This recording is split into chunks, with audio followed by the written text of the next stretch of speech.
Alright, let's start. इंशाल्लाह हमारा objective रहेगा कि we are going to cover the explanation of circular measure, and if possible कुछ questions कर सके तो वो भी करेंगे इंशाल्लाह। देखिए, सबसे पहली जो स्किल है सर्कुलर मेजर की वो ये है कि हमें we should know that there are two different types of angles that now we are going to focus on. अब तक हम जो फोकस करते थे जिस एंगल पर, वो डिग्रीज था। हमारे ओ लेवल्स में, आईजीसीएसई में, O level maths and IGCSE mathematics में हमने हमेशा डिग्री वाला एंगल देखा। ट्रिग्नोमेट्री की जब हम बात करते थे तो हम डिग्री वाले एंगल पर फोकस करते थे, ओनली डिग्री। बट अब समझ लें कि हमारे सिलेबस में डिग्री के साथ साथ रेडियन भी एक एंगल का यूनिट है। रेडियन भी एंगल का एक यूनिट है। तो now we are going to focus on two different types of units. जैसे करेंसी की अगर हम बात करते हैं तो डॉलर अलग करेंसी है, रुपी अलग करेंसी है, यूरो अलग करेंसी है, पाउंड अलग करेंसी है। डिफरेंट करेंसीज होती हैं। इसी तरह एंगल के डिफरेंट यूनिट्स होते हैं। तो जिस एंगल यूनिट को हम फोकस करते हुए आए हैं उस एंगल यूनिट को कहते हैं डिग्रीज। अब हम जिस एंगल यूनिट की बात करेंगे वो है रेडियंस। जैसे अगर हम करंट रेट के मुताबिक बात करें, अप्रोक्सीमेटली $1 इक्वल्स ₹290, कि $1 ₹290 का। और वो फॉरेन करेंसी है, फॉरेक्स रेट के मुताबिक बदलती रहती है। बट एंगल के जो यूनिट्स हैं, रेडियंस और डिग्री, इसके दरमियान एक फिक्स्ड पैटर्न है। और वो फिक्स्ड रेशियो है pi radians is equal to 180 degree. जैसे हमें पता है कि लेंथ के डिफरेंट यूनिट्स है metre, centimetre, and we know that 1 metre is equal to 100 centimetre. ये बात हमें फिक्स पता है, राइट? कि मीटर का एक यूनिट सेंटीमीटर के 100 यूनिट के बराबर। 1 metre is equal to 100 centimetre. Similarly pi radians, अच्छा पाई की वैल्यू, वैसे तो अगर आप वैल्यू पाई देखने में थोड़ा लगता है कि पता नहीं क्या मतलब, भाई पाई की तो एक वैल्यू है 3.142। मिसाल अगर थ्री राउंड, वैसे पाई की जो वैल्यू कैलकुलेटर वैल्यू है वो तो 3.1415, and it goes on and on because it is an irrational number. तो वो मुसलसल चलती रहती है और वो फ्रैक्शन में कन्वर्ट भी नहीं होती। बट अगर मैं इसको राउंडेड ऑफ 3 डेसिमल प्लेस में देखूं तो 3.142 रेडियंस, जैसे $1 ₹290 के बराबर है, या 1 मीटर 100 सेंटीमीटर के बराबर है, वैसे 3.142 रेडियंस 180 डिग्री के बराबर। 3.142 radian is equal to 180 degree. एक फिक्स्ड कन्वर्जन है जो हमें याद होनी चाहिए। अब 3.142 is not an exact value, right? Exact value तो पाए खुद है। इसीलिए हम 3.142 रेडियन इक्वल टू 180 डिग्री नहीं कहते, बल्कि हम कहते हैं pi radian is equal to 180 degree. यही वो फैक्ट है जिसको इस्तेमाल करते हुए हम डिग्री से रेडियन और रेडियन से डिग्री में कन्वर्जन भी करते हैं। अच्छा, पहले ना कैलकुलेटर का एक यूनिट एक्सप्लोर कर लेते कि क्या हमें कैलकुलेटर में रेडियन मोड पे डालना आ रहा है कैलकुलेटर को या नहीं आ रहा। अच्छा, डिफरेंट कैलकुलेटर्स के मॉडल्स होते हैं, राइट? अब शिफ्ट दबा के अगर आप मोड वाली की दबाएंगे तो जो मेरे पास कैलकुलेटर इस वक्त मौजूद है, FX 570 ES प्लस, शिफ्ट दबा के अगर मैं मोड दबाता हूं तो मेरे पास directly third and fourth option में डिग्री और रेडियन लिखा हुआ आ रहा है। थर्ड में लिखा हुआ आ रहा है DEG, और फोर्थ में लिखा हुआ आ रहा है RAD। तो अगर मैं, अच्छा, नॉर्मली कैलकुलेटर के ऊपर टॉप पे लिखा होता है D। अगर अभी आपका कैलकुलेटर डिफॉल्ट मोड पे तो आपको नजर आ रहा होगा ऊपर D लिखा हुआ। अगर आप कैलकुलेटर को क्लियर भी करते हैं, शिफ्ट शिफ्ट दबा के 9 वाली की दबाते हैं और फिर 3 करके ऑल रीसेट कर देते हैं, तो उससे हमारा पूरा कैलकुलेटर रिफ्रेश हो जाता है। तो रिफ्रेश होने के बाद टॉप पे आप देखेंगे डी लिखा हुआ है। इसका मतलब बाय डिफॉल्ट आपका डिग्री मोड ऑन होता है। मतलब अगर आप साइन कॉस टैन से एंगल्स निकालने की कोशिश करेंगे तो आपका एंगल डिग्री में निकलेगा। अच्छा, रेडियन में करने के लिए आपने शिफ्ट प्रेस करके मोड वाली की को प्रेस करना है,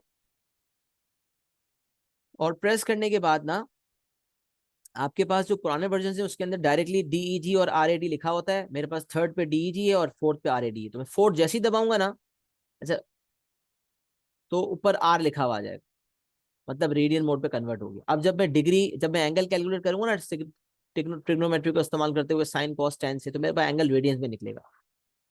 तो शिफ्ट मोड 3 वापस दबाऊंगा तो मैं डिग्री में आ रहा है। अच्छा, अब जो क्लास बेस्ड कैलकुलेटर है उसका भी मुझे पता है, वो भी कैलकुलेटर मेरा मौजूद है। तो अगर मैं क्लास बेस्ड कैलकुलेटर की बात करूँ ना, तो शिफ्ट सेटअप, शिफ्ट दबा के जब मेन्यू वाली की दबाऊंगा तो वो कह रहा होगा एंगल यूनिट। नंबर 2 पे, ऑप्शन नंबर 2 पे कह रहा है एंगल यूनिट बताओ, एंगल यूनिट बताओ। तो जब मैं 2 प्रेस करूंगा तो एंगल यूनिट में पूछेगा डिग्री, रेडियन या ग्रेडियन। अच्छा, gradian is not a part of our syllabus. हमारे सिलेबस में पहले दो हैं, डिग्री और रेडियन। तो अगर मैं 1 दबाऊंगा तो डिग्री मोड पर हूं, और 2 दबाऊंगा तो रेडियन मोड पर आ जाऊंगा। तो क्लासेस में रेडियन मोड पे आने के लिए शिफ्ट, फिर मेन्यू वाली जो की है यानी कि सेटअप में आना है, shift setup, number 2 angle unit and फिर नंबर 2 रेडियन। तो आपके टॉप पे रेडियन आर लिखा हुआ आ जाएगा। सही है, ये मैंने आपको रेडियन मोड पे डालना सिखा दिया। तो जब सर्कुलर मेजर का टॉपिक करेंगे ना तो उसमें रेडियन मोड पे डालने की जरूरत पड़ेगी, बल्कि आगे जो ट्रिग्नोमेट्री करेंगे उसमें भी कभी डिग्री मोड पे डालना होगा, कभी रेडियन मोड पे डालना होगा। तो ये आपको मैं इंशाल्लाह वक्तन वक्तन बताऊंगा। अभी मैंने बहुत कम बताया रेडियन के बारे में, लेकिन मैं खाली मोड में डलवाना चाह रहा था। तो मुझे जरा एक दफा कंफर्मेशन दे दें, have you people got the mode in radian mode in your calculators? एक दफा चैट पे सब कंफर्म कर दें, सर रेडियन में कन्वर्ट करना सबको आ गया? मैंने अपने हिसाब से रहनुमाई दे दी। Okay great, yes, still confirmation required है।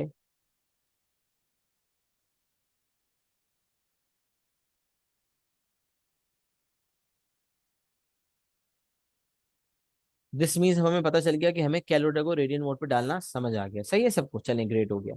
अब मैं वापस अपनी एक्सप्लेनेशन की तरफ आता हूँ। Pi radians is equals to 180 degree. Pi radians जो है 180 डिग्री के बराबर है। जैसे 1 मीटर 100 सेंटीमीटर के बराबर है, वैसे ये फिक्स्ड हमें रेशो पता चल गया। अब इसी को इस्तेमाल करते हुए मुझसे कोई पूछता है 1 रेडियन कितने डिग्री के बराबर है? तो when pi radians is equals to 180 degree, then 1 radian is equals to 180 degree divide by pi. एक रेडियन की वैल्यू पता चल जाएगी। सिमिलरली अगर 180 डिग्री पाई के बराबर है और मुझे 1 डिग्री का पता लगाना है, जब 180 डिग्री पाई के बराबर है तो 1 डिग्री किसके बराबर होगा? पाई डिवाइड बाय 180 के बराबर होगा। तो 1 radian is equal to 180 degree upon pi, और 1 degree is equal to pi upon 180 radian. तो इसी हिसाब से कभी अगर हमें डिग्री से रेडियन में जाना हो, डिग्री से रेडियन में जाना हो, एंगल इन रेडियंस निकालना हो, तो 1 डिग्री मुझे पता है इतना रेडियंस होता है, तो बहुत सारे डिग्री कितने रेडियंस होंगे? तो पाई अपॉन 180 से number of angle in degrees को मल्टीप्लाई कर दूंगा तो एंगल इन रेडियंस आ जाएगा। ये फॉर्मूला लिखा हुआ। और अगर मुझे पता है कि 1 रेडियन 180 डिग्री अपॉन पाई है और मुझे बहुत सारे रेडियंस दिए हुए हैं, तो मैं एंगल इन रेडियंस को 180 डिग्री अपॉन पाई से मल्टीप्लाई करूंगा तो मेरे पास एंगल इन डिग्रीज आ जाएगा। अच्छा, अब ये जो फॉर्मूलाज डिराइव हुए हैं, ये इन दोनों की बेसिस पर डिराइव हुए हैं, बट इतना याद करने की जरूरत है नहीं। सर कोई आसान तरीका बताएं ना, why are we complicating the things? भाई ये फॉर्मूला वार्मूला लिखा हुआ है किताबों में, मैंने आपके सामने लिख दिया, बट अब यकीन जाने कोई याद रखने की जरूरत नहीं, आपको सिर्फ ये याद होना चाहिए बस। कोई आपसे पूछे रेडियन डिग्री में कन्वर्जन बताओ, आप बोलेंगे pi radian is equal to 180 degree. इसको हिफ्स कर लें बस। अब अगर आपको कभी कहता है डिग्री देता है और रेडियन में कन्वर्ट करने का कहता है, या रेडियन देता है डिग्री में कन्वर्ट करने का कहता है, तो आप यूनिटरी अप्रोच को इस्तेमाल करें, इस फैक्ट को यूज करें। मिसाल है, आपको कहा जाता है 110 डिग्री को रेडियन में कन्वर्ट करो, कन्वर्ट 110 डिग्री टू रेडियंस। अब आपको ये फॉर्मूला याद होने की जरूरत नहीं है, आपको बस इतना पता होना चाहिए pi radian is equal to 180 degree. अब 110 डिग्री को रेडियन में कन्वर्ट करना है, तो डिग्री के नीचे आपने डिग्री लिखा 110, और रेडियन आपको चाहिए था तो पाई रेडियन के नीचे आपने लिख दिया x. Pi radian equal to 180 degree, अगर डिग्री दिया हुआ है तो डिग्री के नीचे डिग्री लिखा और रेडियन के नीचे लिखा एक्स। फिर आपने करना है क्रॉस मल्टीप्लाई। तो 110 pi is equal to 180 x, 180 x is equal to 110 pi, और फिर एक्स निकालने के लिए 110 पाई डिवाइडेड बाय 180, कैंसलेशन होगी तो ये हो जाएगा x equals 11 upon 18 pi. X is equals to 11 upon 18 pi. तो ये आपका बहुत आसानी से डिग्री से रेडियन में कन्वर्ट होगा। कोई फॉर्मूला का याद नहीं करना, सिर्फ एक फैक्ट मुझे याद होना चाहिए, और मैं क्रॉस मल्टीप्लिकेशन यानी कि यूनिटरी अप्रोच को फॉलो करूंगा। बिल्कुल, मैं री एक्सप्लेन कर देता हूँ। भाई मुझे कहा गया 110 डिग्री को रेडियन में कन्वर्ट करो, तो जब फॉरेन करेंसी का सवाल आता था, $1 इक्वल टू 290 रुपीज है मिसाल है, तो मैं रुपी से डॉलर में और डॉलर से रुपी में आ सकता हूँ ना। अगर मुझे डॉलर दिया जाएगा, डॉलर के नीचे मैं डॉलर लिखूंगा और रुपये के नीचे एक्स लिखकर क्रॉस मल्टीप्लाई करूंगा तो एक्स पता चल जाएगा। सिमिलरली अगर मुझे कोई रुपी दे देगा और मुझे कहेगा डॉलर निकालो, तो डॉलर की जगह मैं एक्स रखकर क्रॉस मल्टीप्लाई कर दूंगा। तो अगर मुझे ये फैक्ट पता है कि $1 290 के बराबर है, तो डॉलर दिए जाएं तो रुपये आ जाएंगे, रुपये दिए जाए तो डॉलर आ जाएंगे। इसी तरह अगर मुझे ये फैक्ट पता है कि पाई रेडियन 180 डिग्री के बराबर है, तो अगर मुझे डिग्री दिया जाएगा तो मैं रेडियन निकाल सकता हूँ, और रेडियन दिया जाएगा तो डिग्री डिग्री निकाल सकता हूँ। Angle in angle in degrees दिया जाएगा तो एंगल इन रेडियंस निकाल सकता हूँ, और एंगल इन रेडियंस दिया जाएगा तो एंगल इन डिग्री निकाल सकता हूँ।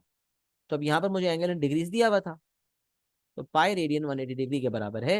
लिहाजा अगर एंगल इन डिग्री 110 डिग्री है तो एंगल इन रेडियंस कितना हो जाएगा, एक्स।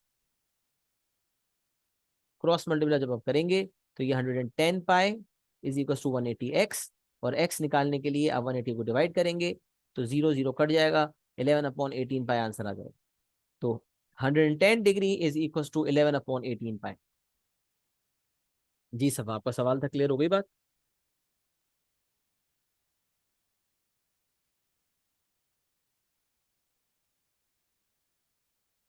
अच्छा अब देखें, नोट में मैंने लिखा हुआ भी है, when working with angle in radiance the calculator must be in radian mode. जब आप रेडियन एंगल इन रेडियन से यूज एंगल इन रेडियंस को यूज कर रहे होते हैं और ट्रिग्नोमेट्री का इस्तेमाल होता है, मतलब साइन कॉस टेन के यूजेज होता है, उस वक्त आपका कैलकुलेटर रेडियन मोड पर होना चाहिए। सही है, तो रेडियन मोड पर डालना आपको मैंने सिखा दिया। अच्छा अब यहाँ पर मैंने बहुत सारे एंगल, ये टेबल बना के दिया हुआ है सिर्फ नॉलेज के लिए कि अगर आप कन्वर्जेंस भी करना चाहते हैं तो कर सकते हैं। यूजुअली इसमें से कुछ काम के एंगल्स होते हैं, जैसे 0 डिग्री 0 डिग्री के बराबर तो हम सबको पता है। कहीं कहीं ट्रिग्नोमेट्री में भी या सर्कुलर मेजर में 30 डिग्री आता है, तो 30 डिग्री का मतलब होता है पाई/6। सोचे ना, पाई रेडियंस अगर 180 डिग्री के बराबर है तो 30 डिग्री जो है वो 180 को डिवाइड बाय 6 करके हासिल होता है, तो पाई डिवाइड बाय 6 के बराबर हो गया। ऐसे तो आपको याद करने की जरूरत नहीं है, आप याद भी निकाल भी सकते हैं, बट कुछ ऐसे हैं ना जो जहन में बैठ जाते हैं। 30 डिग्री पाई/6 के बराबर है, 45 डिग्री का मतलब पाई/4 है, 60 का मतलब पाई/3 है, 90 का मतलब पाई/2 है, 180 का मतलब है पाई। अच्छा अब देखें, जैसे मिसाल है, यूजुअली सर्कल होता है और मुझे कोई एक एंगल पता है कि भाई ये वाला एंगल मेरा जो है वो 60 डिग्री है, तो वो वाला निकालो कितना होगा। तो मैं क्या करता हूँ, 360 - 60, 300 डिग्री लिख देता हूँ, है ना।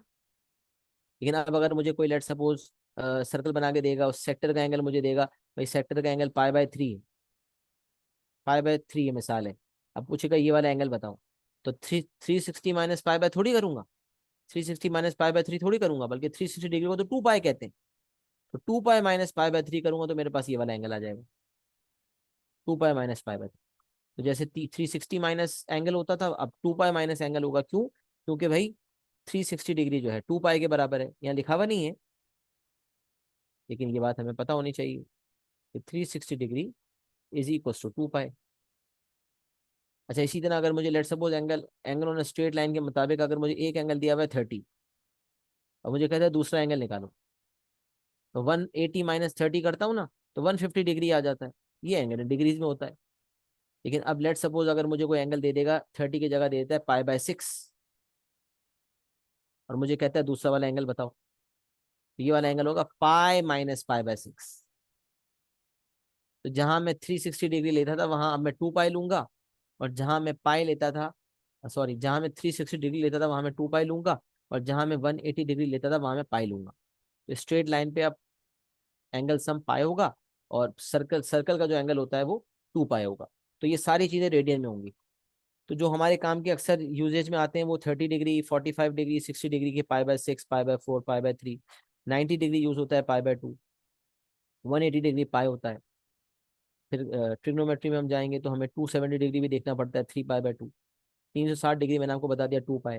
तो इसमें से कुछ इस्तेमाल होते हैं। तो ये टेबल मैंने इसलिए बना दिया है कि भाई इसमें से आप एंगल देख लें, कुछ जहन में बिठा लें, शायद कोई चीज़ जहन में बैठ जाए। बाकी जैसे आगे यूजेज आएगी तो आपको खुद ब खुद चीज़ें जहन में बैठना शुरू हो जाएंगी। बट अगर कुछ भी याद नहीं रहता ना, कुछ भी याद नहीं रहता, तो बस सिर्फ ये याद रख लें बस।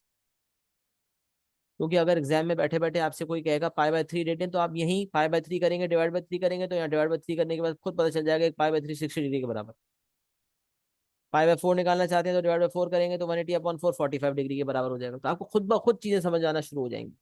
What you actually need to remember, what you actually need to remember is this fact, pi radians is equal to 180 degree. बस ये बॉटम लाइन है। यही वो फैक्ट है जो डिग्री से रेडियन में और रेडियन से डिग्री में कन्वर्ट करने में आपकी मदद करे। अगर आपको ये बात याद है तो फिर आपको कोई मसला नहीं होगा। सही है जनाब। बस इतनी लंबी बात का यही मकसद था बताने का। अच्छा अब हम आते हैं एंगल एंड डिग्रीज पे। एंगल एंड डिग्रीज में जब हमने ट्रिग्नोमेट्री में पढ़ते थे ओ लेवल्स में, आईजीसीएसई में, तो हमें बताया जाता था कि when we are dealing with angle and degrees then our final answer should be in 1 decimal place.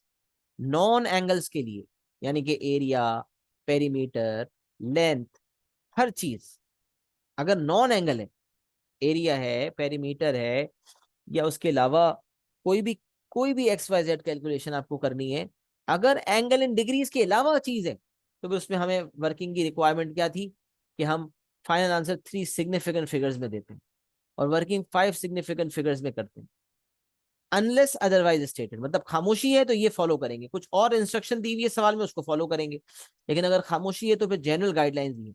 तो ये जो general guidelines other non exact answers के लिए थी ना, मतलब एरिया पेरीमीटर वगैरह के लिए, वही गाइडेंस एंगल एंड रेडियंस के लिए भी। लेकिन एंगल एंड डिग्रीज के लिए खाली अलग रिक्वायरमेंट है। अगर खामोशी है तो एंगल एंड डिग्रीज के लिए फाइनल आंसर 1 डेसिमल प्लेस में देना है, 3SF में नहीं देना, 1 डेसिमल प्लेस में देना है। और आपको ये भी बताया गया है कि जो फाइनल आंसर की एक्यूरेसी होती है उससे 2 ज्यादा एक्यूरेसी आपने अपनी वर्किंग की रखनी होती है, यही रिकमेंडेड है। एक ज्यादा रखकर भी काम हो जाता है, एक ज्यादा रखकर भी काम हो जाता है, बट ज्यादा सेफ साइड पर 2 ज्यादा एक्यूरेसी रखने में ज्यादा फायदा होता है। इसलिए मेरी इंस्ट्रक्शन और गाइडेंस यही है कि आप 2 एक्यूरेसी ज्यादा रखकर काम करें। तो अगर आपकी वर्किंग, अगर आपका final answer angle and degrees में आपको देना है फाइनल आंसर, तो एक्यूरेसी गाइडलाइन जो जनरल इंस्ट्रक्शन CI की है वो है 1 डेसिमल प्लेस। उसको अचीव करने के लिए आप अपनी वर्किंग को 3 डेसिमल प्लेसेस में करेंगे, अनलेस अदरवाइज स्टेटेड। बट जो बाकी सबकी एक्यूरेसी गाइडलाइंस थी, final answer 3SF, working 5SF, वही गाइडेंस एंगल इन रेडियंस के लिए है। तो ये जो बात लिखने का मकसद है वो ये है कि भाई एंगल इन डिग्रीज और एंगल इन रेडियंस की एक्यूरेसी गाइडलाइंस में फर्क है। एंगल इन रेडियंस की वही एक्यूरेसी गाइडलाइंस है जो आप बाकी सबके लिए फॉलो करते हैं, बट एंगल इन डिग्री के लिए फाइनल आंसर SF में नहीं देंगे, सिग्निफिकेंट फिगर्स में नहीं देंगे, बल्कि डेसिमल प्लेसेस में देंगे। तो ये एक बात थी जो मैंने आपके सामने लिख दी। अब यहाँ पर क्योंकि हम काम कर रहे होंगे एंगल एंड रेडियस में सर्कुलर मेजर के अंदर, लिहाजा हम वही गाइडलाइंस फॉलो करेंगे जो गाइडलाइंस बाकी सबके लिए फॉलो होती है। सही है जी, ये बात भी मेरे ख्याल से इतनी मुश्किल नहीं थी जो मैंने समझाने की कोशिश की। अब हम आ जाते हैं सर्कल पे। हम सब ने ओ लेवल्स में सेक्टर का एरिया, सेक्टर का सरकमफ्रेंस, सर्कल का एरिया, सर्कल का सरकमफ्रेंस, और इसी तरह सेक्टर का एरिया, सेक्टर का पेरीमीटर, सेक्टर की आर्क लेंथ, ये सब निकालना हमने सीखा है, राइट। ये सब हमने निकालना सीखा है ओ लेवल्स के अंदर। बट हमने डिग्री वगैरह में, एंगल डिग्रीज में हम काम किया करते थे। तो सर्कल के हवाले से मैं कुछ बातें डिस्कस करता हूँ, फिर मैं सेक्टर की तरफ आता हूँ। कॉर्ड का कॉन्सेप्ट मुझे पता है कि जब सर्कल में जब एक लाइन ड्रॉ करता हूँ तो कॉर्ड है, और ये हमने इक्वेशन ऑफ सर्कल के लिए भी डिस्कस कर लिया था। क्या chord divide a circle into 2 unequal parts, one is a minor segment, one is the major segment, ये बात हमने डिस्कस की थी। तो हमें पता है कि भाई ये पूरी लाइन डायमीटर होती है, और सेंटर से सर्कमफ्रेंस तक रेडियस होता है, सेंटर के कोऑर्डिनेट्स होते हैं, हमने इक्वेशन ऑफ सर्कल पढ़ लिया अब तो। और ये पूरी बाउंड्री होती है, ये सर्कमफ्रेंस कहलाता है। अच्छा, एरिया ऑफ अ सर्कल का फॉर्मूला बचपन से पढ़ते आ रहे हैं, πr²। और सर्कमफ्रेंस का फॉर्मूला भी बचपन से पढ़ रहे हैं, 2πr। फिर हमने ओ लेवल में पढ़ा था सेक्टर, एक था सेगमेंट। जब कॉर्ड होता है, जो छोटा वाला हिस्सा माइनर सेगमेंट, बड़ा वाला हिस्सा मेजर सेगमेंट। तो सर्कल के अंदर हमने माइनर और मेजर सेगमेंट का पढ़ा था, माइनर एंड मेजर सेगमेंट। जब हम सर्कल बनाते हैं तो सर्कल में हम बात करते हैं माइनर एंड मेजर सेगमेंट्स की, सही है। वो हमने, कभी कभार सेगमेंट का एरिया भी पूछा जाता है। बहरहाल अगर मैं सेक्टर की बात करूं तो हमें ये बात पता है कि सेंटर से अगर मैं 2 लाइनें सर्कमफ्रेंस तक भेजूं तो दोनों लाइनें रेडियस होंगी। तो 2 रेडियस और सरकमफ्रेंस के दरमियान, अच्छा, जो सरकमफ्रेंस का एक पार्ट होता है इसको ये कहलाता है आर्क लेंथ। ये बात हमें पता होनी चाहिए, उसका सिंबल है S। तो इसका मतलब सरकमफ्रेंस और 2 रेडियस के दरमियान जो हिस्सा हमें मिलता है उसको कहते हैं सेक्टर। अच्छा, अगर उस सेक्टर का एंगल 180 डिग्री से कम है तो माइनर सेक्टर, और अगर उस सेक्टर का एंगल 180 डिग्री से ज्यादा है, क्योंकि अगर दोनों का 180 डिग्री है तो दोनों सेमी सर्कल है, लेकिन अगर एंगल 180 डिग्री से कम है तो माइनर सेक्टर, और 180 से ज्यादा है तो मेजर सेक्टर। और ये जो सेक्टर की ये जो बाउंड्री होती है इसको कहते हैं आर्क लेंथ। अच्छा, माइनर सेक्टर की ये जो बाउंड्री नजर आ रही है PQ, ये कहलाएगी माइनर आर्क। और ये जो P से लेकर Q तक आपको मेजर सेक्टर की बाउंड्री नजर आ रही है, क्योंकि ये पूरा मेजर सेक्टर है। इस पूरे मेजर सेक्टर में यहां से लेकर यहां तक, P से लेकर Q तक जो ये वाली आपको नजर आ रही है, ये कहलाता है मेजर आर्क। तो माइनर सेक्टर में जो सर्कमफ्रेंस का हिस्सा नजर आ रहा है वो माइनर आर्क, और मेजर सेक्टर में जो सर्कमफ्रेंस का हिस्सा नजर आ रहा है वो मेजर आर्क। तो minor sector, major sector, minor arc, major arc. अच्छा, अब हर सेक्टर की एक आर्क लेंथ होती है, हर सेक्टर का एक पेरीमीटर होता है, और हर सेक्टर का एक एरिया होता है। तो हमें ओ लेवल्स में और आईजीसीएसई में सिखाया जाता था कि अगर हमें एरिया ऑफ अ सेक्टर निकालना है, क्या निकालना है जनाब? एरिया ऑफ अ सेक्टर निकालना है। तो एरिया ऑफ अ सेक्टर का फॉर्मूला होता है theta divided by 360 into pi r square. Sector के एरिया का फॉर्मूला क्या होता है? Theta upon 360 into pi r square. ये हमारे सेक्टर का फॉर्मूला एरिया का होता है। क्यों भाई, कैसे निकलता है ये? भाई पूरे सर्कल का एरिया पाई आर स्क्वायर होता है, तो sector is a part of a circle, एक फ्रैक्शन ऑफ अ सर्कल होता है। Sector is a fraction of a circle. तो अगर वो सेक्टर सेमी सर्कल है तो थीटा की जगह 180 डिग्री ले लेंगे। तो 180 अपॉन 360 का मतलब होगा हाफ। इसीलिए एरिया ऑफ सेमी सर्कल का फॉर्मूला होता है हाफ पाई आर स्क्वायर, आपने पढ़ा होगा। अच्छा, जो क्वाड्रेंट होता है, क्वाड्रेंट जिसको क्वार्टर सर्कल भी कहते हैं, उसमें थीटा होता है 90 डिग्री। तो 90 डिग्री अपॉन 360 हो जाता है 1/4। तो ये हो जाता है 1/4 ऑफ पाई आर स्क्वायर। इसीलिए एरिया ऑफ अ क्वाड्रेंट या area of a quarter circle is 1/4 of pi r square. तो बेसिकली ये वो फॉर्मूला है जो चाहे क्वाड्रेंट का एरिया निकालना हो, चाहे सेमी सर्कल का निकालना हो, चाहे किसी और का निकालना हो जिसका एंगल अदर देन 90 एंड 180 है, ये थीटा अपॉन 360 मुझे दरअसल फ्रैक्शन प्रोवाइड करता है कि आखिर मेरा जो सेक्टर है जिसका मुझे एरिया निकालना है वो पूरे सर्कल का कितना फ्रैक्शन बनता है।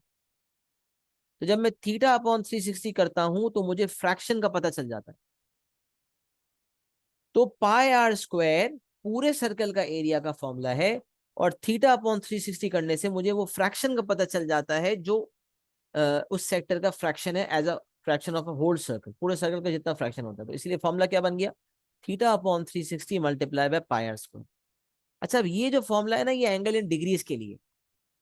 अब मैं आपको जो फॉर्मूला बताने जा रहा हूं वो है एंगल इन रेडियंस। तो अभी मैंने आपको बताया था कि 360 डिग्री जो है वो रेडियन में 2 पाई कहलाता है, क्योंकि हमने जो फैक्ट याद किया है वो है pi radians is equal to 180 degree. Double कर देंगे तो 2 पाई हो जाएगा, रेडियंस में 2 पाई हो जाएगा, और डिग्री में 360, 360 डिग्री हो जाएगा। तो पता चला 360 degree is equal to 2 pi. 360 degree is equal to 2 pi. तब यही फॉर्मूला था as it is theta upon 360 into pi r square. क्योंकि मैं रेडियन में काम कर रहा था तो मैंने 360 की जगह लिख दिया 2 पाई। ये हो गया theta upon 2 pi into pi r square. अभी मैंने 2 पाई लिखा ही था कि फौरन ख्याल आ गया पाई नीचे भी है पाई ऊपर भी है, क्यों ना काट दिया जाए। जैसे ही कैंसिल किया तो आपको नजर आ रहा है 1/2 r square theta, 1/2 r square theta. तो अब समझ लें कि एंगल इन डिग्री का फॉर्मूला था theta upon 360 into pi r square, but angle in radians में एरिया ऑफ सेक्टर का फॉर्मूला है हाफ आर स्क्वायर थीटा। अभी आप फॉर्मूला शीट में आएंगे ना, तो आपको यहाँ नजर आ रहा है area of sector of circle is half are square theta, but theta is in radians. Theta किस में है जनाब? रेडियंस में है। Area of a sector is half are square theta and theta is in radiance.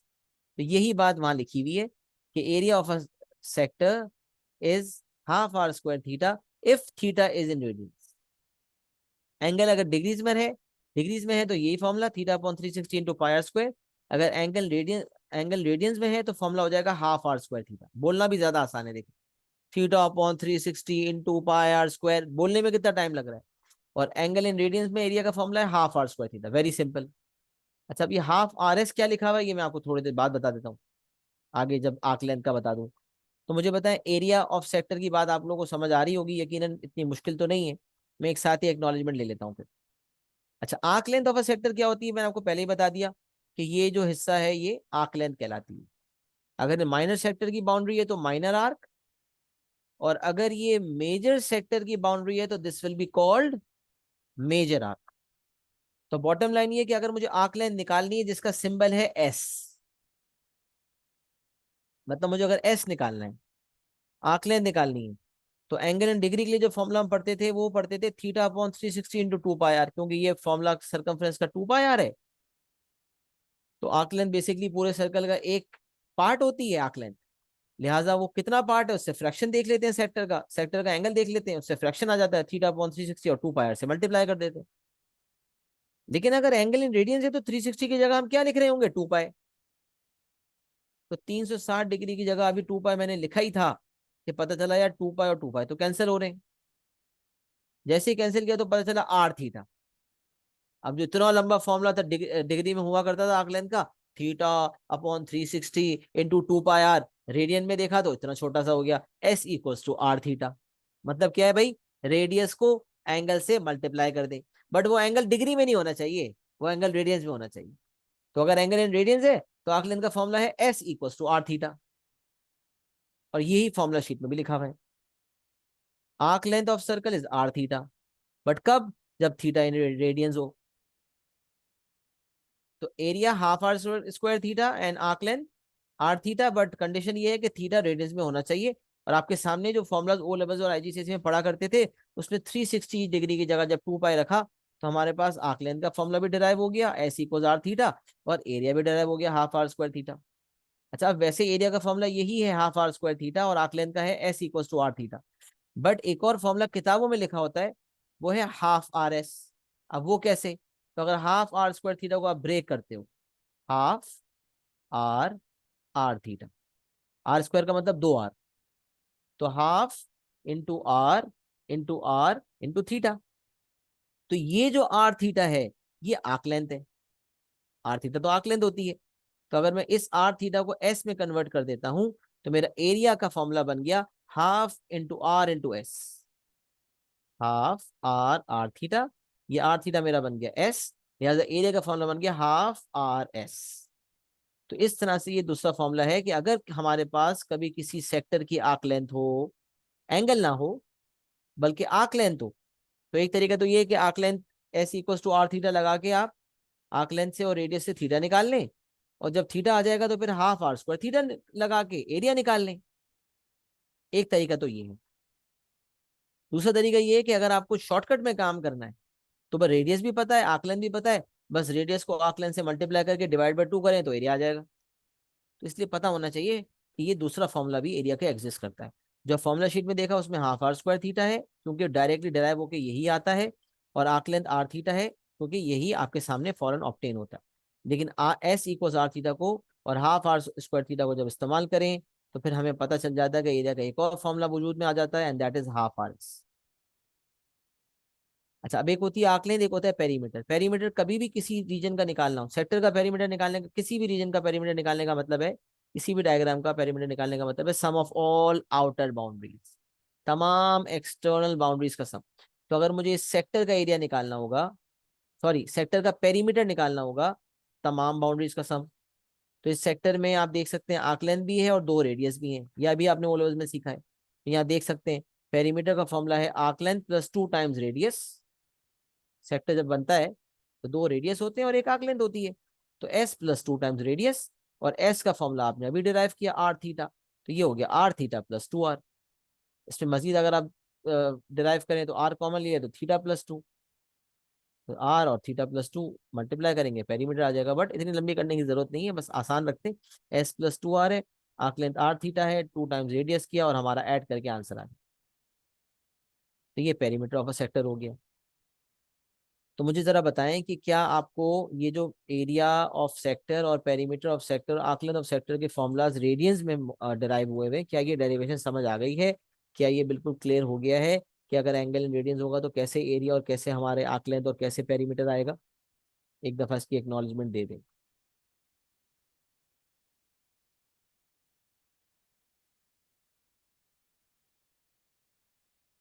चलें जी, जबरदस्त। उसके बाद जो सेकंड चीज है, अब है, देखिए मैं आपको ये बता दूं कि ये ओ लेवल्स के अंदर जो ओ लेवल्स और आईजीसीएसई में जो हम मेंसुरेशन का ये वाला 2 डायमेंशन वाला हिस्सा करते थे ना, sector, segment, shaded area, shaded region, perimeter of shaded area, perimeter of shaded reason, area of shaded reason, यही काम आपने सर्कुलर मेजर में करना है। बस फर्क ये है कि वहां आप डिग्री में काम किया करते थे, यहाँ आपको रेडियन में काम करना है। अब जहाँ ये जो कुछ बच्चों को बाज़ होगा टेक्निकलिटी महसूस होती है, उसकी वजह ये होती है कि उनकी ओ लेवल्स की मेंसुरेशन और ये सब एरियाज वीक होते हैं, वहां भी उनको शेडेड रीजन निकालने में मसला होता है, तो यहाँ भी मुश्किल होता है।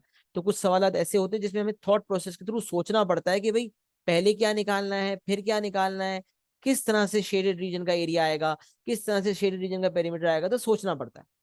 उसके लिए फिर हमें प्रॉपर एक मैथमेटिकल कैलकुलेशंस करनी पड़ती है, उसके बाद हम किसी कंक्लूजन तक पहुंचते हैं। तो ये वही टॉपिक है जिसमें नॉलेज वाइज चीजें इतनी ज्यादा नहीं है। नॉलेज वाइज तो ये सब चीजें आपने ओ लेवल्स के अंदर पढ़ी हुई। एक तो ये चीज है कि सर्कुलर मेजर में एंगल का रेडियन, एंगल का दूसरा यूनिट आप पढ़ते हैं वो है रेडियंस, और फॉर्मूलाज भी आपने रेडियन में ही डिराइव किए। और दूसरी चीज ये कि आपका जो सवाल जब आएगा तो आपने डायग्राम देखकर फैसला करना होगा, सोचना होगा कि भाई आखिर करना क्या है।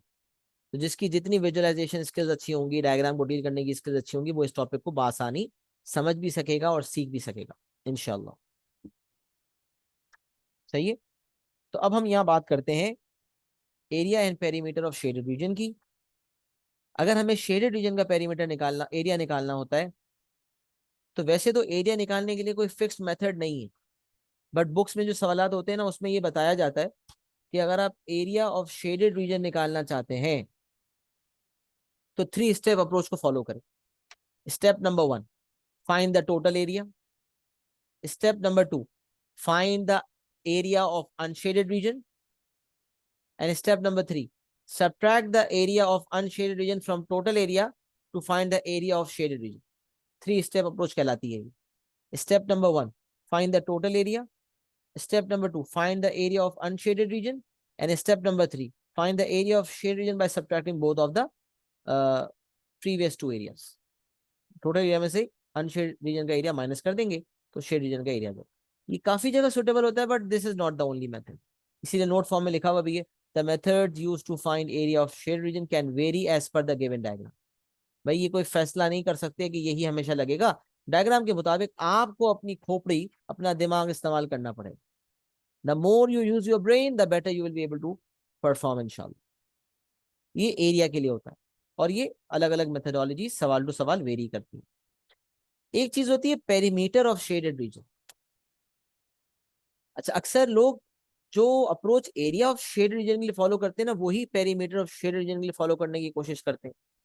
कहते हैं कि भाई पहले टोटल एरिया का पेरीमीटर, टोटल रीजन का पेरीमीटर निकाल लेते हैं, फिर अनशेडेड का पेरीमीटर निकाल लेते हैं, फिर माइनस कर देंगे।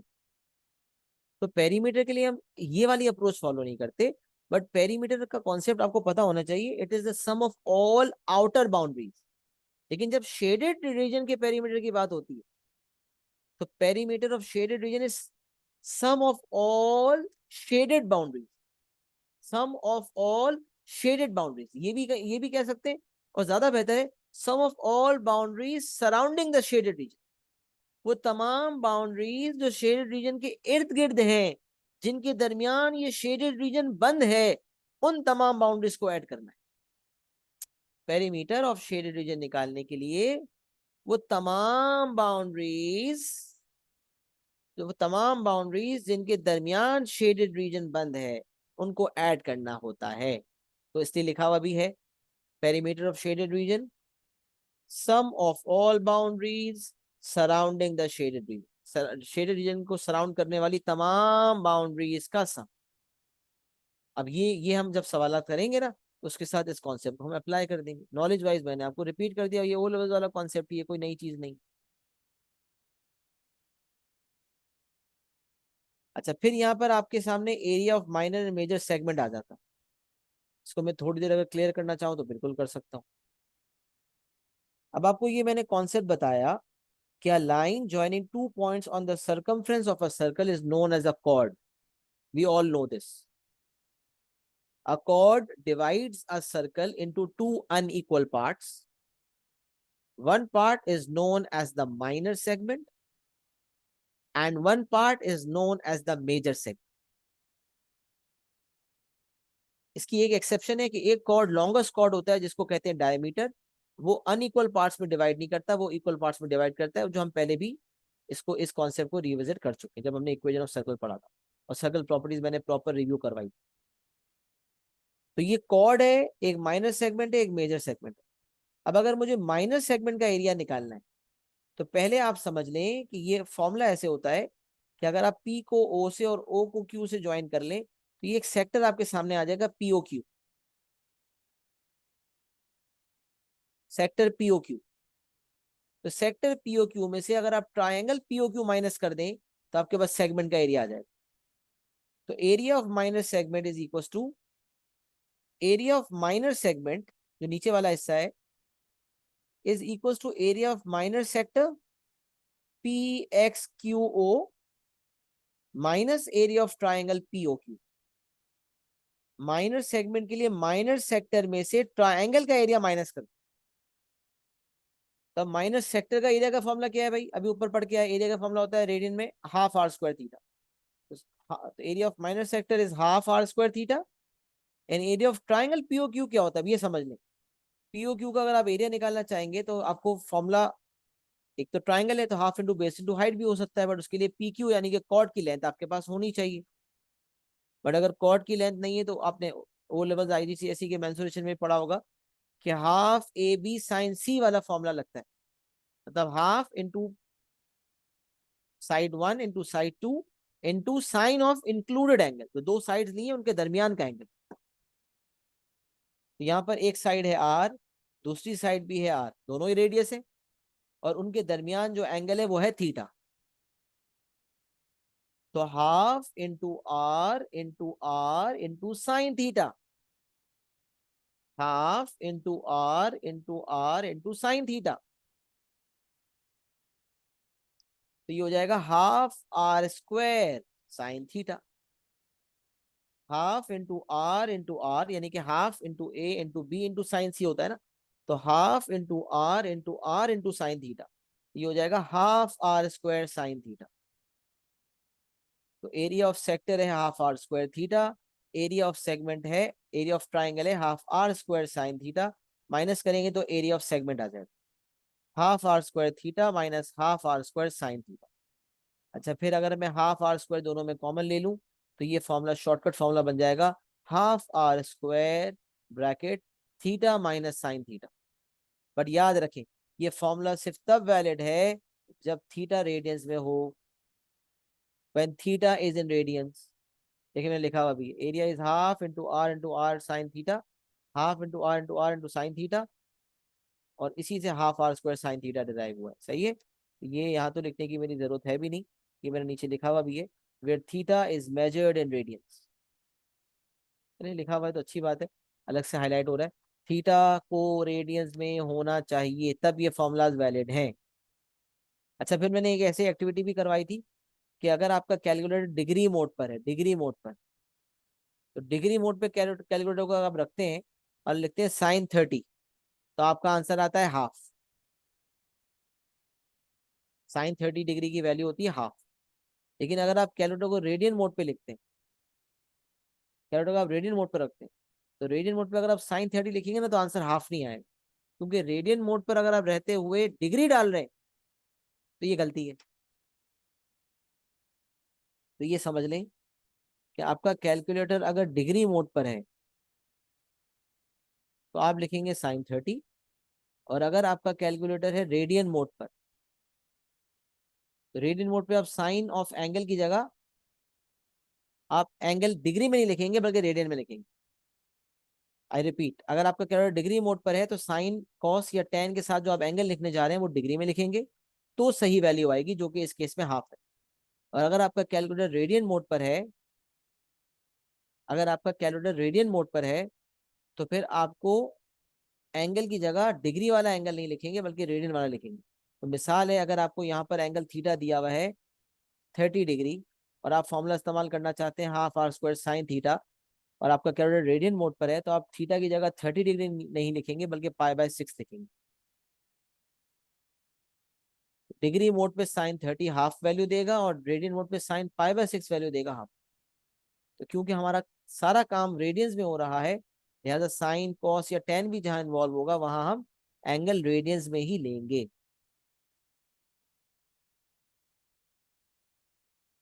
ये हो गया area of minor and major segment, sorry area of minor segment. अच्छा, मेजर सेगमेंट का एरिया निकालने का तरीका क्या हो सकता है भाई, ये पूरा मेजर सेगमेंट, कॉर्ड के ऊपर वाला हिस्सा ये पूरा। तो एक तरीका तो ये है कि माइनर सेगमेंट का एरिया निकाल लिया आपने और एरिया ऑफ सर्कल में से इसको माइनस कर दिया।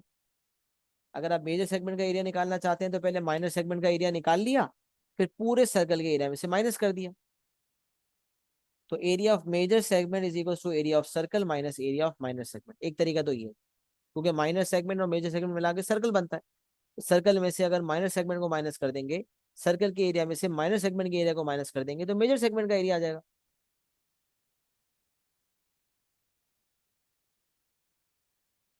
लेकिन अगर एक और तरीका आप डायरेक्ट वाला देखें, तो आप देख सकते हैं कि अगर आपको डायरेक्टली मेजर सेगमेंट का एरिया निकालना है, तो आप देखेंगे कि एक ट्राइंगल है और एक सेक्टर है। मेजर सेक्टर है और वही ट्राइंगल है। तो माइनर सेक्टर में ट्राइंगल माइनस करते थे तो माइनर सेगमेंट आता था, बट मेजर सेगमेंट के लिए मेजर सेक्टर में ट्राइंगल को ऐड करेंगे तो मेजर सेगमेंट का एरिया आएगा। माइनर सेगमेंट का एरिया निकालने के लिए माइनर सेक्टर में से ट्राइंगल को माइनस करते थे, मेजर सेगमेंट के लिए मेजर सेक्टर में ट्राइंगल को ऐड करेंगे। या तो माइनर का एरिया निकाल के टोटल एरिया से माइनस कर देंगे सर्कल के एरिया से, या फिर मेजर सेक्टर का एरिया निकाल के उसमें ट्राइंगल का एरिया ऐड कर देंगे। ये दोनों अप्रोचेस जो है आपकी इस्तेमाल हो सकती हैं for finding the area of the major segment. Area of minor and major segment भी आपने ओ लेवल्स आईजीसीएसई में पढ़ा हुआ था। ये इसका एक रिकैप था। तो मुझे एक्नॉलेज कर दें कि क्या यहाँ तक बात समझ आ गई।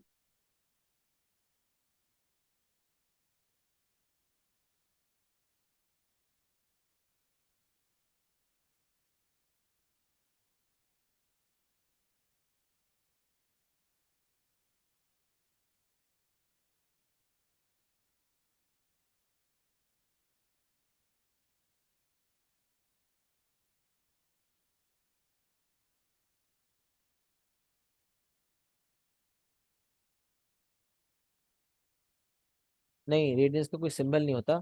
रेडियंस के लिए आप RAD लिख दें या पूरा रेडियंस लिख दें। डिग्री के लिए जैसे सिंबल है ना, रेडियन की कोई सिंबल नहीं है। लिखना पड़ता है RAD या रेडियंस पूरा, सही है? लिखना पड़ता है। अच्छा, उसके अलावा आपका हसन सवाल है, sir will we also work the angle in radians while will we also work the angle in reading while solving the question of other topics? We may have to use cosine rule for example। हाँ, cosine rule अगर आपको use करना होगा या sine rule use करना होगा, जहाँ trigonometry का इस्तेमाल हो रहा होगा, साइन कॉस, जैसे कोसाइन रूल हमने लास्ट टाइम यूज किया था, इक्वेशन ऑफ सर्कल का हम सवाल कर रहे थे, तो कोसाइन रूल के अंदर कॉस की इन्वॉल्वमेंट हुई थी। तो अगर मेरा कैलकुलेटर डिग्री मोड पर है तो फिर मैंने डिग्री, जो मेरा एंगल निकला था वो डिग्री में निकला था। बट अगर मेरा कैलकुलेटर रेडियन मोड पर रह जाता और मैं कोसाइन रूल लगा लेता, तो मेरे पास जो एंगल आता है वो रेडियंस में आता।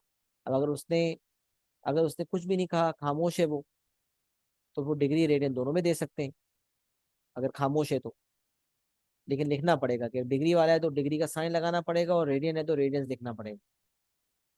लेकिन अगर आपको एंगल इन डिग्री मांगा गया और आपने रेडियन में काम कर दिया, तो फिर रेडियन मोड पे काम कर दिया तो ये गड़बड़ हो जाएगी। तो इसलिए आपने बड़ा केयरफुली अपने मोड को चेक करना होता है। बाज़ औक़ात ऐसा होता है कि पूरा काफी सारे सवाल अ, खराब हो जाते हैं इस मोड की कन्वर्जन की वजह से।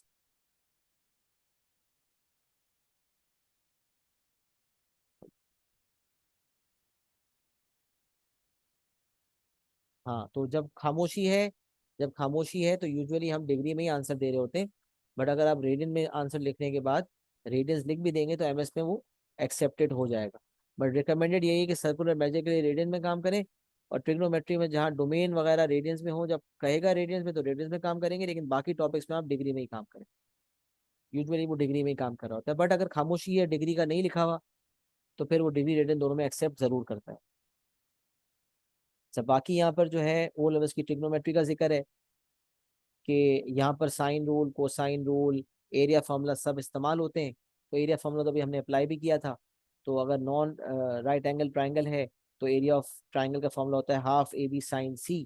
अगर A और B ले रहे हैं तो एंगल जो है C लेंगे, और हाफ BC साइन A या हाफ AC साइन B, बुक्स में लिखा हुआ है, मैंने वही लिख दिया। तो एरिया का फार्मूला तो हमने ऊपर अप्लाई भी किया। तो साइन रूल क्या होता है भाई? Sine rule is use when we are given two sides and a non included angle, या two angles and one side. ये कंडीशन याद रखना बाज़ औक़ात मुश्किल होता है। तो two sides and non included angle, दो साइड्स के बीच वाला जो एंगल होता है उसको हम इंक्लूडेड एंगल कहते हैं। तो दो साइड्स के बीच वाला एंगल ना हो तो नॉन इंक्लूड एंगल कहलाएगा। तो दो साइड्स और नॉन इंक्लूड एंगल हो, या दो एंगल्स और कोई एक साइड हो, two angles and any one side, two angles and one side. तो two sides and a non included angle, या two angles and one side. ये दोनों पॉसिबिलिटीज जो है वो होती है। अच्छा, इसको याद रखने का आसान तरीका मैं बताता हूँ बच्चों को। अगर किसी ट्राइंगल में एक पेयर मुकम्मल हो रहा हो, मतलब अगर मेरे पास एंगल भी है और उसके सामने वाली साइड भी है, तो अगर एक पेयर मुकम्मल हो रहा हो तो हम साइन रूल यूज करते हैं दूसरे पेयर को मुकम्मल करने के लिए।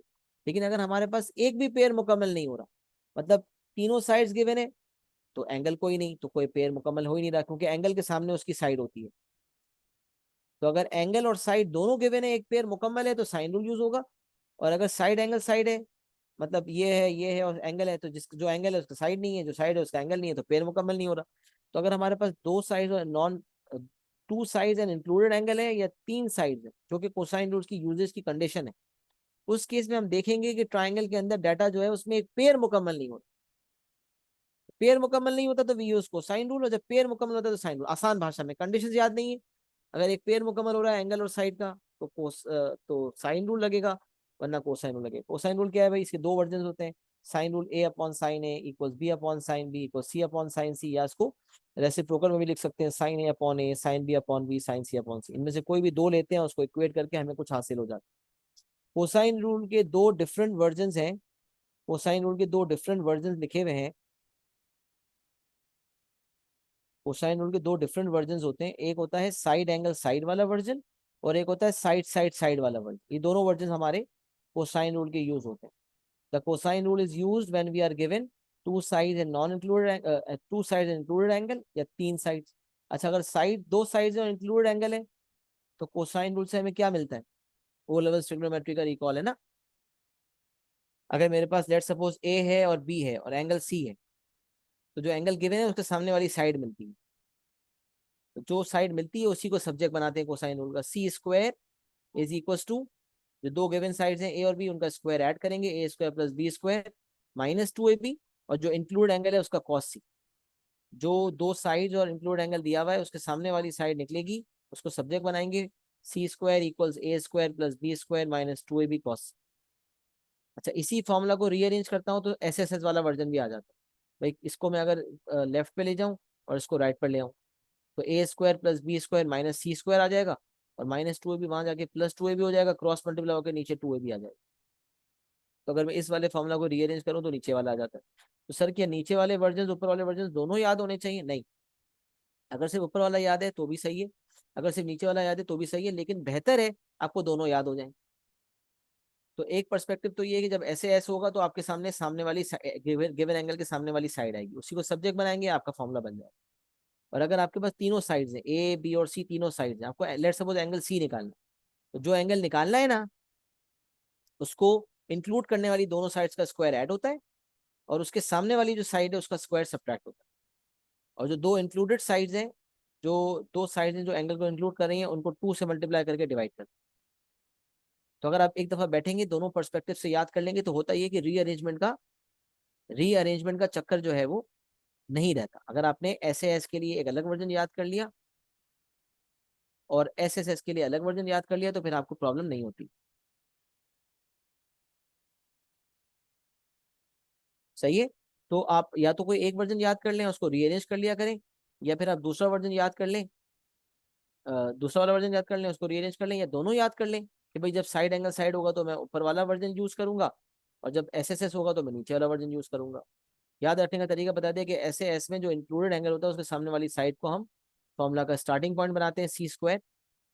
एंगल सी दिया हुआ है तो सी स्क्वायर को स्टार्टिंग पॉइंट बनाएंगे, C square equals A square plus B square minus two A B cos सी।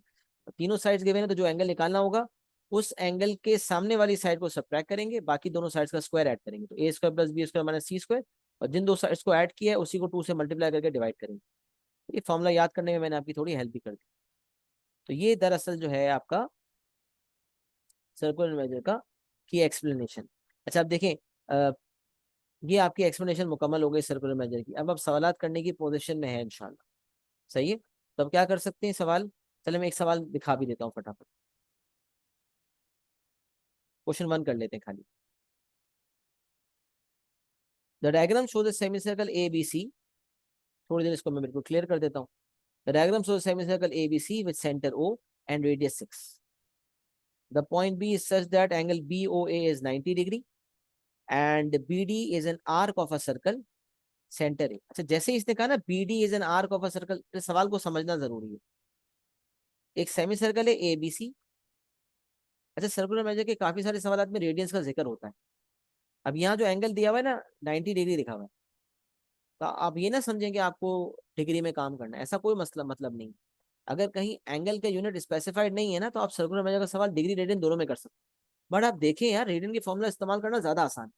तो एक बिल्कुल पैटर्न फिक्स कर लें, जब भी सर्कुलर मेजर का सवाल आएगा तो आप रेडियन में ही काम करें, क्योंकि रेडियन में एरिया का फॉर्मूला भी छोटा है, हाफ आर स्क्वायर थीटा। आकलन का भी छोटा है, are theta. S equal R theta, area equal half are square theta. तो you should work in radians only. Circular measure का कोई भी सवाल देखेंगे, सर्कल इन्वॉल्व होगा, सेक्टर इन्वॉल्व होगा, सेगमेंट में होगा, आप रेडियन में काम करेंगे। ये पहला ही सवाल इत्तेफाक है जिसमें रेडियन जिक्र नहीं है।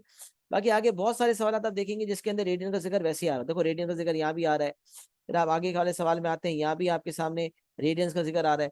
तकरीबन हर सर्कुलर मेजर के सवाल में रेडियन का जिक्र आ रहा होता है। बट इस सवाल में, पहले ही सवाल में इत्तेफाक से जिक्र नहीं है, तो बच्चे अक्सर पूछते हैं सर डिग्री में काम करें या रेडियन में। और फिर वो डिग्री में ही काम करने के शौकीन होते हैं, वो कहते हैं ओ लेवल में डिग्री में काम किया था, अभी भी डिग्री में काम करेंगे। भाई ऐसा ना करें, ऐसा ना करें। डिग्री रेडियन दोनों में काम करने की पोजीशन में आपने होना चाहिए। अच्छा सुने, सेमी सर्कल है, रेडियस दिया हुआ है 6, तो ये अगर 6 है तो ये भी 6 होगा, B O. The point B is such that angle B O A is 90 degree. B A O आपका 90 डिग्री है। B, sorry B O A 90 degree है। अब कह रहे हैं B D is an arc of circle. Semi circle के अंदर एक बी डी आर्क है, जो एक सर्कल का आर्क है जिसका सेंटर ए है। तब मुझे उसूलन ये बी को ए से मिला देना चाहिए, तो मैंने लाइन बना दी, बी को ए से मिला दी, बी को ए से मिला दी। आपको सेक्टर नजर आ रहा है, सेमी सर्कल है, सेमी सर्कल का सेंटर ओ है, सेक्टर है जिसका सेंटर ए है। तो सेमी सर्कल के अंदर किसी और सर्कल का सेक्टर है। सेमी सर्कल अलग है जिसका सेंटर ओ है, सेमी सर्कल के अंदर एक सेक्टर है किसी और सर्कल का जिसका सेंटर ए है। तो ये समझ लें, सेमी सर्कल के अंदर एक सेक्टर है। आपको कह रहा है find the length of arc B D. अब सुने, अगर आपको बी डी आर्क लेंथ निकालनी है, बी डी की आर्क लेंथ निकालनी है, सवाल पूरा समझ लें, स्क्रीनशॉट ले लीजिएगा ताकि मेरी ईशा की नमाज ना निकले, मुझे ईशा की नमाज पढ़नी है। तो अगर बी डी आर्क लेंथ आपको निकालनी है, और सवाल में जब डॉक्यूमेंट दूंगा तो आप प्रिंट करके फिर सवाल सॉल्व कर लेंगे, अभी सिर्फ समझ लें। अगर आपको बी डी आर्क लेंथ निकालनी है, तो आपका ऑब्जेक्टिव होना चाहिए formula r theta. R theta के लिए आपके पास एंगल थीटा भी होना चाहिए और रेडियस भी होना चाहिए। अब जैसे ही आपने ये लाइन ए बी बनाई, आपने कहा ये ए बी ही मेरा रेडियस है। सेक्टर का जो, सेक्टर की जो आर्क लेंथ है ना, उसमें मेरा रेडियस ए डी भी है और ए बी भी है। तो या तो मैं ए डी फाइन कर लूँ या ए बी फाइन कर लूँ। तो जहाँ जो डाटा दिया हुआ था उसके मुताबिक right angle triangle B O A बन रहा था। मेरे पास ये 6 है, ये 6 है, तो राइट एंगल ट्रायंगल में पाइथागोरस थ्योरम लगा के मेरे पास ए बी की लेंथ आ गई, हाइपोटेन्यूज। जब मैंने A B square equal 6 square plus 6 square किया, तो ए बी की लेंथ आ गई √72, मुझे 6 रूट। तो ये ए बी की लेंथ आने के बाद मेरे पास सेक्टर का रेडियस आ गया। अच्छा, फिर ये सेक्टर का, ये सेक्टर है पूरा, इसका मुझे एंगल निकालना था थीटा। तो tan theta is equal to opposite upon adjacent. वैसे भी ये आइसोसेलेस ट्रायंगल है 6 और 6, तो बच्चे को पता होता है कि अगर 90 डिग्री है तो बाकी दोनों एंगल 45 डिग्री के होंगे। तो डायरेक्ट आप कह सकते हैं कि थीटा 45 डिग्री है, मतलब रेडियन में π/4 है। या फिर अगर आप ट्रिग्नोमेट्री लगाते तो tan theta equal to opposite upon adjacent. tan theta is opposite upon adjacent, 6/6। tan inverse, अच्छा डिग्री मोड पे आप tan इनवर्स 1 करेंगे ना तो 45 डिग्री आएगा, लेकिन रेडियन मोड पे अगर आप tan इनवर्स 1 करेंगे तो π/4 आएगा। इसलिए आपने क्या होता है, रेडियन मोड पर रखना है, tan इनवर्स 1 π/4। सही है। तो आपने एंगल निकाल लिया, रेडियस आ गया। अब आकलन का फॉर्मूला होता है are theta, S equal to r theta. R आपका है 6√2 और थीटा आपका है π/4। तो 6√2 multiply by π/4, R theta 6√2 multiply by π/4। 6√2 को π/4 से मल्टीप्लाई किया, आर को थीटा से मल्टीप्लाई किया, तो आपकी वैल्यू 6.6643 आ गई। अच्छा, एक बात मैंने लिखी हुई है कि जब एग्जामिनर कहे ना एग्जैक्ट लेंथ निकालो या एग्जैक्ट एरिया निकालो, तो फिर do not convert into decimal. लेकिन अगर एग्जैक्ट नहीं लिखा हुआ तो फिर डेसिमल में कन्वर्ट करना है। एग्जैक्ट लिखा हुआ है तो डेसिमल में कन्वर्ट करने के मार्क्स कटेंगे, ये बात आपको पता है। इसलिए एग्जैक्ट का लफ्ज नहीं लिखा हुआ तो फिर डेसिमल एग्जैक्ट में नहीं देना, डेसिमल में कन्वर्ट करना। तो 6√2 को π/4 से मल्टीप्लाई किया, 5 सिग्निफिकेंट फिगर में वर्किंग करनी है, आंसर 3 SF में, तो 6.6643, 6.66 मेरी आर्क लेंथ आ गई। तो बेसिकली मैंने जैसे ए बी ज्वाइन किया, राइट एंगल ट्रायंगल बना, पाइथागोरस थ्योरम से मेरा रेडियस आ गया, और ट्रिग्नोमेट्री सोका टोआ से मेरे पास एंगल आ गया, या डायरेक्ट आइसोसेलेस का सोचा तो उससे भी एंगल आ गया। फिर मुझे कह रहा है एरिया ऑफ शेयर रीजन निकालो। Area is very simple, sector का एरिया निकाल के उसमें से ट्राइंगल का एरिया माइनस करना। सेक्टर का एरिया का फॉर्मूला होता है half are square theta.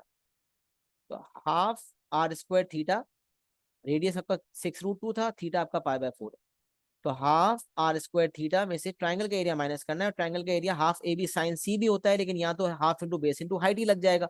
Base भी 6, हाइट भी 6, तो हाफ इंटू 6 मैंने माइनस किया 10.274, राउंड ऑफ करके 3 SF में 10.3। ये आपके पूरे पहले क्वेश्चन की वर्किंग होगी। सही है, ये पूरे पहले क्वेश्चन का स्क्रीनशॉट ले लें और मुझे एक्नॉलेज भी कर दें कि समझ आ गया। क्लियर एंड डन लिख दें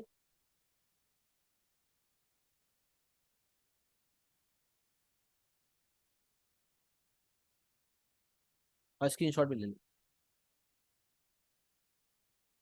तो अगर एंगल यूनिट स्पेसिफाइड नहीं है तो आप डिग्री रेडियन दोनों में काम कर सकते हैं, but I won't be recommending degree any more, because radian के फॉर्मूला ज्यादा क्विक हैं, ज्यादा जल्दी हैं। बस रेडियन में आ जाए, तमाम सवाल, वैसे 99% सवाल में रेडियन लिखा हुआ होता है।